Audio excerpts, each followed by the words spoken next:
अल्लाह रब्बुल इज़्ज़त ने अपने प्यारे महबूब हुजूर अहमद मुज्तबा मोहम्मद मुस्तफ़ा अरवाहुना फिदा सल्लल्लाहु अलैहि वसल्लम को वो अज़मत व शान अता फरमाई है कि हदीस कुदसी में खुद अल्लाह के रसूल ने फरमाया कि मा खलक़तुल खल्क़ अकरमु अलैया मिनका, कि महबूब हमने अपनी मखलूक में सबसे अफजल सबसे ज्यादा इज्जत वाला अगर किसी को बनाया है तो महबूब तुझे बनाया है। सबसे ज्यादा इज्जत वाला अल्लाह के रसूल ने खुद एक जगह इरशाद फरमाया कि अना अकरमुल अव्वलीना वल आखिरीना इंदल्लाहि वला फख्र, कि अव्वलीन को देखें या आखिरीन को देखें, अगलों पिछलों तमाम में अल्लाह के नजदीक सबसे ज्यादा इज्जत वाला मैं हूँ। अल्लाह ने मुझे सबसे ज्यादा इज्जत वाला बनाया। अब कुरान की इस आयत को देखें कि जिसमें यह कहा गया इन्ना अरसलनाका शाहिदम व मुबश्शिरम व नज़ीरा, बेशक महबूब हमने आपको हाजिर व नाजिर बनाकर भेजा, डर सुनाने वाला बनाकर भेजा, शाहिद बनाकर भेजा, मुबश्शिर बनाकर भेजा। दुनिया के अंदर जितने भी लोग आए, जितनी सल्तनतें दुनिया में कायम हुई, जितने बादशाह दुनिया में आए, उन बादशाहों ने अपने दरबार के आदाब, अपने दरबार के अहकाम, कवानीन, उसूल, ज़वाबित, हर एक ने अपनी सल्तनत, अपनी बादशाहत, अपने दरबार के कवानीन हो, ज़वाबित हो, उसूल हो, अहकाम हो, खुद मुरत्तब फरमाए। दुनिया में जो भी बादशाह आया, नई हुकूमत कायम हुई, उसने अपने दरबार के उसूल बनाए कि मेरे दरबार में आना कैसे है, मेरे दरबार में बैठना कैसे है, मेरे दरबार में अर्ज कैसे करना है। तो जितनी सल्तनतें गुजरी, बादशाहत गुजरी या बादशाह आए, उन तमाम ने कवानीन, उसूल, ज़वाबित, अहकाम अपने बारगाह की खुद मुरत्तब फरमाए। और जब वो दुनिया से गए तो उनके बनाए हुए कानून भी उनके साथ दुनिया से चले गए, उनके बनाए हुए उसूल भी उनके साथ दुनिया से चले गए, उनके बनाए हुए अदब व एहतराम के कानून भी दुनिया से उन्हीं के साथ चले गए। मगर इसी कायनात के अंदर, इसी जमीन के ऊपर और इसी आसमान के नीचे एक बादशाह ऐसे भी हैं कि जिनकी बारगाह के उसूल, कवानीन, ज़वाबित, अदब व एहतराम के कानून उस बादशाह ने नहीं, बल्कि उस बादशाह को पैदा करने वाले खालिके कायनात ने पैदा किया। उनकी बारगाह में आने के आदाब हो, उनकी बारगाह में बैठने के आदाब हो, कवानीन, उसूल, ज़ाबते उन्होंने नहीं बल्कि खुद खालिके कायनात ने बनाए। और वो कोई और नहीं, मेरे नबी की जात हुजूर अहमद मुज्तबा मोहम्मद मुस्तफ़ा सल्लल्लाहु अलैहि वसल्लम की जात बाबरकत, कि इनके दरबार के उसूल, इनके दरबार के आदाब, इनके दरबार के एहतराम के उसूल, कवानीन अल्लाह रब्बुल इज़्ज़त ने बनाए। महबूब की बारगाह में जाना कैसे है, महबूब की बारगाह में बैठना कैसे है, महबूब की बारगाह में अर्ज कैसे करना है, महबूब की बारगाह में बोलना कैसे है, महबूब की बारगाह में जाएं, खाना खाएं तो खाने के बाद क्या करना करना है? खाना खा चुके हैं तो कितनी देर बैठना है? बैठना है तो कौन सा कलाम करना है? ये सारे उसूल महबूब ने नहीं, महबूब के खालिक अल्लाह रब्बुल इज्जत ने बनाए गए। आप देखें इसी आयत की तरतीब जमील को देखें। अल्लाह ने कहा महबूब हमने तुम्हें शाहिद बनाकर भेजा है, मुबश्शिर बनाकर भेजा है, हाजिर और नाजिर बना करके भेजा है। और ऐ लोगों, हमने तुम्हारे दरमियान अपना महबूब भेज दिया है। अब उम्मत को, अब बंदों को अल्लाह रब्बुल इज्जत हुक्म दे रहा है, महबूब मैंने भेज दिया लितुमिनु बिल्लाहि व रसूलिही। अब तुम लोगों को उस रसूल पर ईमान लाना है, अल्लाह पर ईमान लाना है। व तुअज़्ज़िरूहु व तुवक़्क़िरूहु, और तुम्हें उस महबूब की ताज़ीम करनी है और तुम्हें उस महबूब का एहतराम करना है, उस महबूब का अदब करना है। व तुस्बिहूहु बुक्रतन व असीला, और फिर तुम्हें नमाजें पढ़नी है, सुबह व शाम अल्लाह की तस्बीह बयान करनी है। आप इस आयत के अंदर देखें कि अल्लाह ने 3 हुक्म दिए। क्या कहा? ईमान लाओ अल्लाह और उसके रसूल पर, और रसूल की ताजीम करो, और कहा नमाजें पढ़ो। इन 3 चीजों की तरतीब को देखें। पहला है ईमान लाना, तीसरा है नमाजें पढ़ना, मगर बीच में अल्लाह ने कहा महबूब की ताजीम करना। अब इस तरतीब को जरा समझें कि अल्लाह ने ऐसी तरतीब क्यों रखी। कुरान की अजमतों पर, कुरान की फसाहत और बलागत पर, उसकी तरतीबे जमील पर मैं कुर्बान। इसको समझाने के लिए मैं एक मिसाल आपके सामने पेश करूं। जैसा कि अगर किसी का मकान हो, उस मकान से एक लंबी जंजीर अगर नीचे लटकाई जाए तो वो लंबी जंजीर नीचे से ऊपर वाले, नीचे से ऊपर जाने के लिए नीचे वाले के लिए भी सहारा है। अगर कोई ऊपर से नीचे आना चाहे उसके लिए भी सहारा है। बीच में जंजीर है, चाहे नीचे से ऊपर जाना हो या ऊपर से नीचे आना हो, बीच में जंजीर को रखा है। अगर उसी एक जंजीर की कड़ी निकाल ली जाए या उस जंजीर को निकाल लिया जाए, ऊपर वाला न नीचे आ सकता है, न नीचे वाला ऊपर जा सकता है। बिल्कुल इसी तरह ईमान लाओ, महबूब की ताज़ीम करो और अल्लाह की तस्बीह बयान करो। ईमान को पहले रखा, नमाजों को बाद में रखा, बीच में महबूब की ताज़ीम को रखा। गोया अल्लाह ये बताना चाहता है ईमान उसी का कबूल है जिसके पास ताज़ीम रसूल है, इबादतें उसकी कबूल है जिसके पास ताज़ीम रसूल है। ताज़ीम रसूल के बगैर ना तो ईमान कबूल और ना ही इबादतें मकबूल है। यही वजह है अल्लाह ने कायनात में इंसानों को पैदा फरमाने से पहले ही, नमाजें देने से पहले, रोजा देने से पहले, हज व ज़कात देने से पहले ही फैसला फरमा दिया।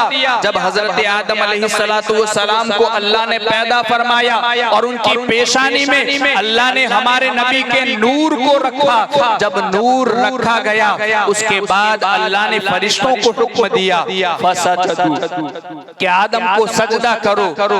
उस जुदली आदम को सजदा करो। फसजदू, तमाम ने सजदा किया, सब लोगों ने सजदा किया, इल्ला इब्लीस, सिवाय इब्लीस के अबा वस्तकबर, वो अकड़ गया।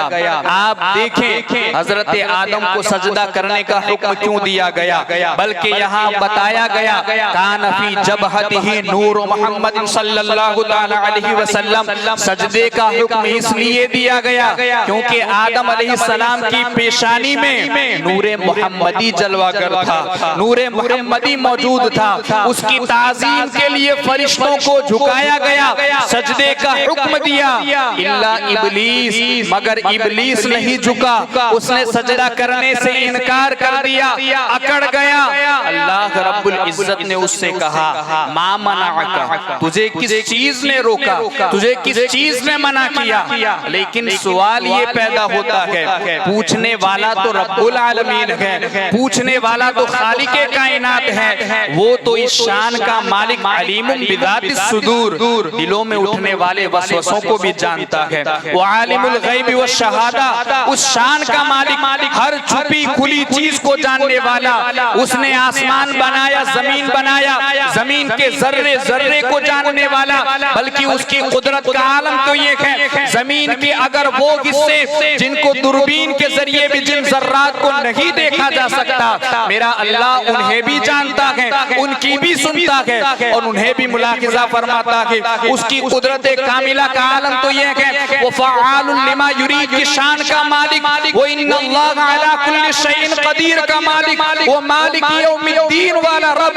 जब वो कह रहा है तुझे किस चीज ने रोका, क्या अल्लाह नहीं जानता था? अल्लाह रब्बुल इज्जत बखूबी जानता था, उसने उसको तो अपने इल्म अज़ली से सब कुछ पता है, मगर अल्लाह पूछ इसलिए रखा है, मेरे बंदो मैं इसे पूछ इसलिए रखा हूँ ताकि आज मैं इसे पूछूं, ये जवाब दे और कयामत तक आने वाले मेरे बंदों को पता चल जाए कि जो नबी की ताजीम का मुनकिर होता है वो बोली कौन सी बोलता है, जो नबी की ताजीम का इनकार करने वाला होता है वो लफ्ज कौन से इस्तेमाल करता है, वो कौन सी चीज को बीच में ला करके नबी की ताजीम का इनकार करता है। जब इब्लीस से पूछा मा मनाअका, तुझे किस चीज ने रोका, इब्लीस ने कहा लम अकुल लिअस्जुद लिबशरिन, क्या ये मेरी शान है कि मैं एक बशर को सजदा करूं, क्या ये मेरी शान है कि मैं बशर को सजदा करूं। ये बशर का लफ्ज किसने बोला? आप गौर करें, आज भी कुछ हजरात हैं बशर की रट लगा करके नबी को बशर महज कहते हैं, आज भी बशर की रट लगा करके नबी को बशर महज कहा जा रहा है और कहते हैं नबी तो हमारी तरह बशर है, कहते हैं बशर किसी ताजीम करो, बड़े भाई किसी ताजीम करो। ये बशर का लफ्ज पहले किसने बोला था? आप बोलने वालों का नसब चेक करें कि ये बोली किसकी बोली जा रही है। खैर, जिनके नसीब में जो था उन्होंने अपना रिश्ता उनसे जोड़ लिया। अहले सुन्नत खुशकिस्मत है, इनका रिश्ता इब्लीस से नहीं नूरी मलाइका से जुड़ा हुआ है। इनका रिश्ता इब्लीस से नहीं बल्कि अल्लाह के मुकद्दस फरिश्तों से जुड़ा हुआ है।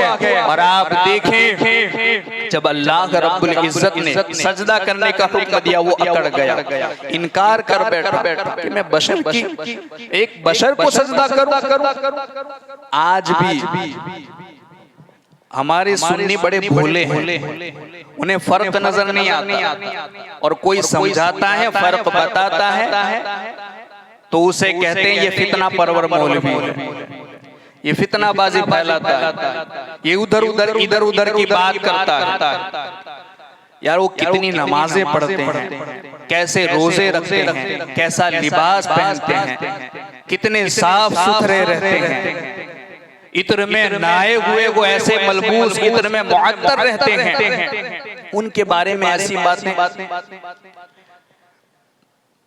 अगर उनका ख्याल ये है कि सिर्फ नमाजें बख्शवा देगी, सिर्फ रोजे बख्शवा देंगे, सिर्फ इबादतें 40 दिन जाना अगर यही बख्शवा देगा, इबादतें ही अगर बख्शिश का परवाना होती, इबादतों ही से अगर कोई बख्श दिया जाता तो इब्लीस कितना बड़ा इबादत गुजार था, उसके पास कितनी इबादतें थी, उसकी इबादतों का हाल तो ये वो इतना बड़ा, सातों आसमान पर उसके नाम अलग अलग लिखे हुए हैं, कहीं आबिद, कहीं जाहिद, कहीं मौल्लिम मलाइका, जुदा जुदा नाम लिखे हुए हैं। कैसी शान थी उसकी, वो कैसा इबादत गुजार। कहा गया अगर उसके सजदों को फैलाया जाए रूए जमीन का कोई हिस्सा उसके सजदे से खाली न रहे, जमीन का एक राई के दाने के बराबर या हाथ के बराबर कोई हिस्सा अगर उसके सजदों को फैलाया जाए तो सजदे से खाली न रहे।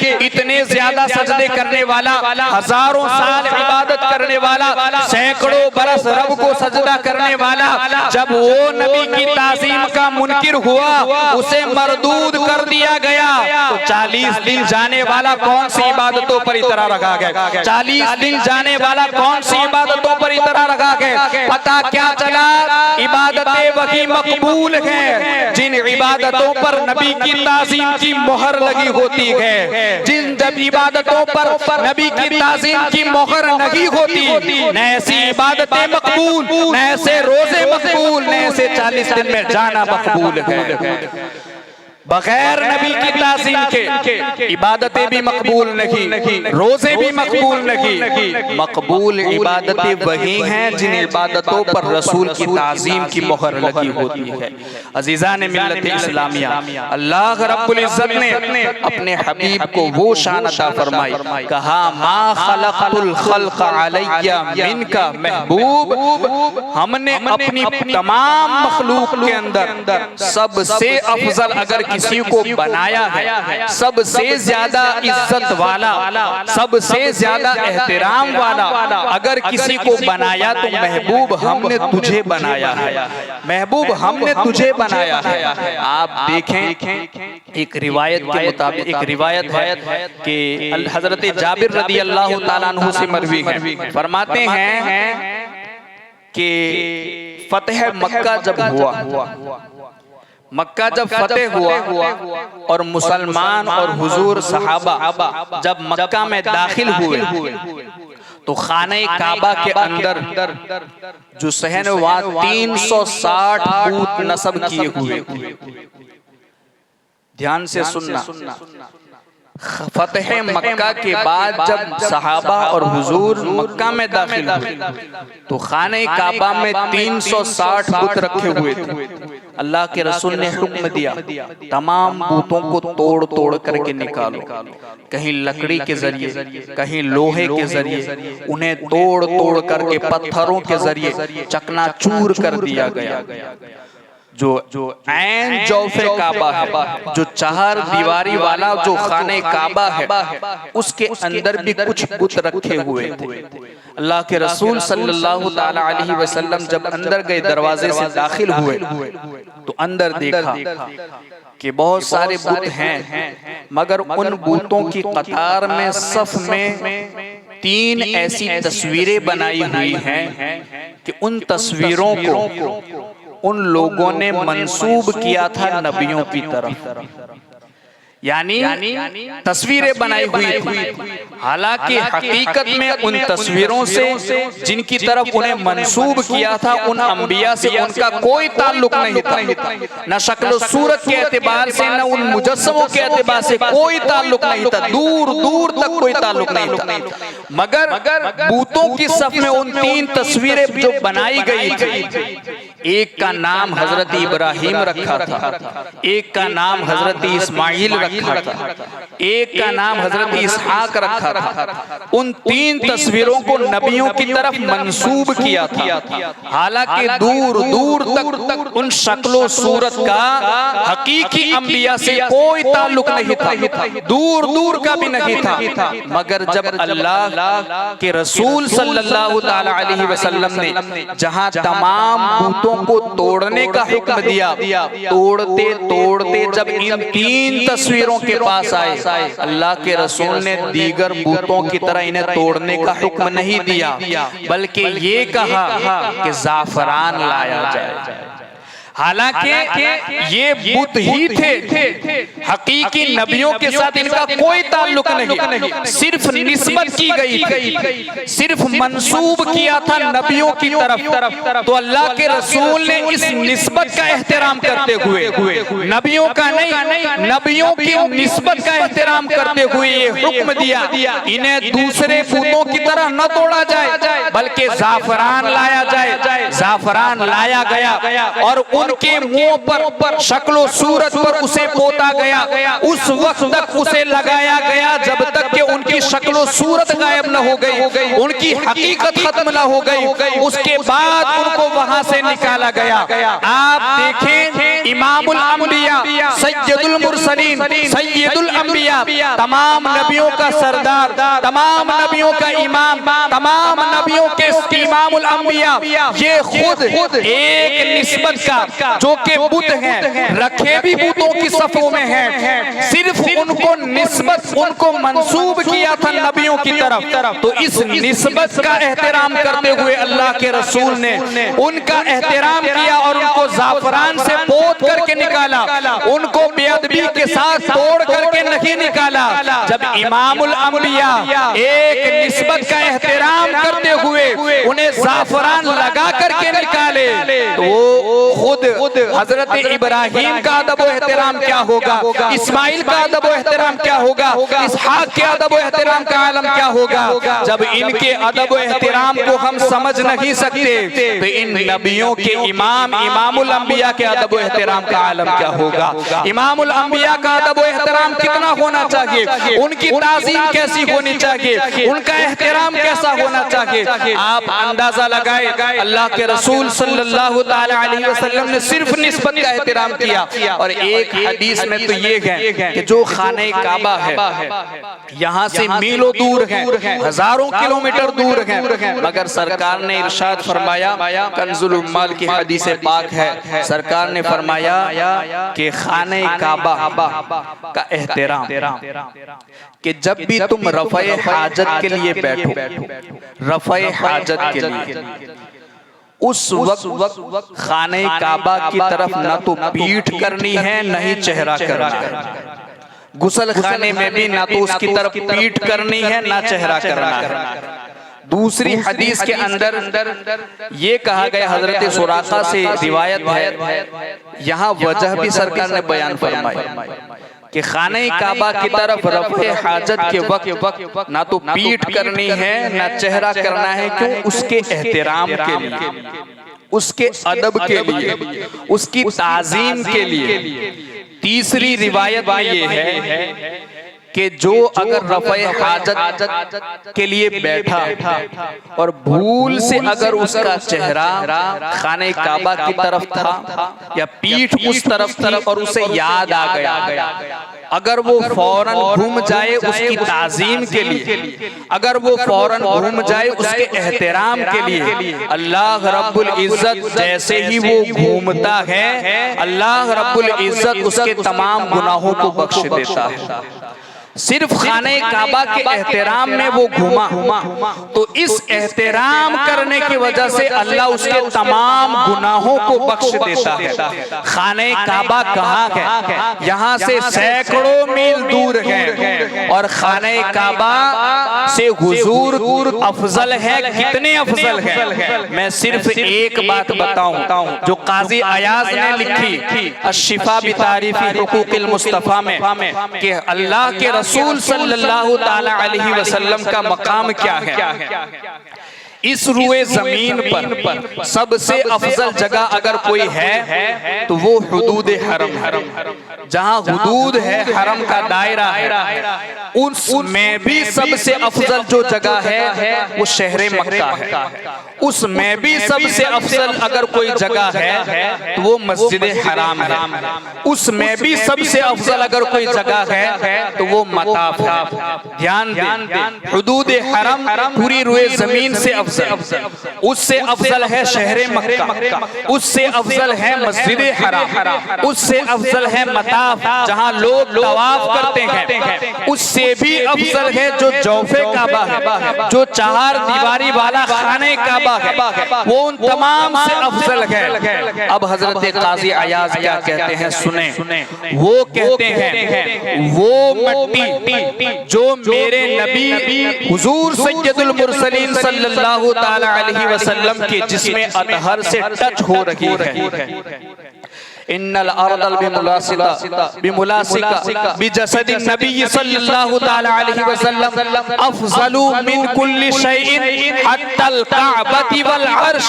वो कहते हैं वो किस्सा जो नबी के जिस्म से टच हो रहा है, मिट्टी की बात हो रही है, जिस्म की बात नहीं हो रही, वो मिट्टी जो नबी के जिस्म से टच हो रही है, मस हो रही है, वो मिट्टी इतनी अफजल है, वो खाने काबा से भी अफजल है, अर्शे इलाही से भी अफजल है और कुर्सी से भी अफजल है। और ये बात ऐसी नहीं, ये अकीदा है, पूरी उम्मत का इस बात पर इजमा है कि वो मिट्टी जो नबी के जिस्म से टच हो रही है, वो बिल इजमा बिल इत्तेफाक अर्शे इलाही से अफजल, खाने काबा से अफजल है। वो खाने काबा से नबी से जिस्म से टच होने वाली मिट्टी अफजल है, जिस खाने काबा का अदब व एहतराम सैकड़ों मील दूर रह करके लोग करते हैं, हजारों मील दूर रह करके खाने काबा का अगर अदब कोई करता है, अल्लाह उसके गुनाहों को बख्श देता है। तो खुद मेरे नबी की ताजीम करने वालों का आलम क्या होगा, मेरे नबी का एहतराम करने वालों का आलम क्या होगा। अल्लाह ने कैसी शान अता फरमाई, और महबूब हुजूर सैयदुल मुरसलीन सल्लल्लाहु ताला अलैहि वसल्लम अल्लाह के वो महबूब हैं, वो शान अता फरमाई है। खाने काबा, अल्लाहु अकबर, जब हुजूर पैदा हुए, हुजूर की विलादत हुई, तो खाने काबा 3 दिन तक हुजूर की तरफ, हुजूर के घर की तरफ झुक गया था। खाने काबा का एहतराम नमाज में भी है, घर में हो तो घर में भी एहतराम जरूरी, गुसल खाने में हो तो वहां भी अदब एहतराम जरूरी, अपने बिस्तर पर हो पांव फैलाओ तो वहां भी उसका अदब जरूरी, जहां जहां तुम रहो रुए जमीन पर खाने काबा का अदब एहतराम जरूरी। वो खाने काबा जिसका अदब नमाज में भी है, घर में भी है, तन्हा भी है, जहां रहो वहां है, वो खाने काबा जिस नबी के घर की तरफ झुक गया था अदब के लिए, उस नबी का अदब व एहतराम का आलम क्या होगा, उनकी ताज़ीम कितनी जरूरी है, उनका एहतराम कितना जरूरी। इसीलिए इमाम ने कहा, तेरी आमद थी कि बैतुल्लाह मुजरे को झुका, तेरी हैबत थी कि हर बुत थर थरा करके गिर गया। हुजूर की आमद पर खाने काबा 3 दिन तक हुजूर के घर की तरफ झुका रखा था। जिस खाने काबा का हम अदब करते हैं, जो नमाज में भी उसका एहतराम करते हैं, घर में भी करते हैं, मस्जिद में हो, घर में हो, मैदान में हो, बैतुल खला में हो, गुसल खाने में हो, बिस्तर को, हर जगह उसका एहतराम। उस खाने काबा ने जिस नबी का एहतराम किया, उस नबी के एहतराम से क्यों इनकार करते, उस नबी की ताज़ीम से क्यों इनकार करते। जमजम पीते हैं, जमजम खड़े होकर पीते हैं, पूछा जाए क्यों खड़े होकर पीते हैं, कहा कि इस पानी की ताज़ीम में हम खड़े होते हैं। तो जमजम की ताज़ीम के लिए कयाम जायज़ और साहिबे कौसर के लिए कयाम हराम। कैसा ईमान। जमजम पीते वक्त जमजम की ताज़ीम जो कि हजरत इस्माइल की एड़ियां रगड़ने से पैदा हुआ वो चश्मा, उसके लिए ताज़ीम जरूरी क़याम, और नबी के लिए क़याम ताज़ीम हराम। कैसा ईमान। इंशाअल्लाह वक्त नहीं है, कल फिर इसी टॉपिक पर हम ताज़ीम रसूल के हवाले से बातें करेंगे। अल्लाह रब्बुल इज़्ज़त कहीं सुनी बातों पर हम सबको अमल की तौफीक अता फरमाए। व आखिरु दावाना अनिल हम्दुलिल्लाहि रब्बिल आलमीन।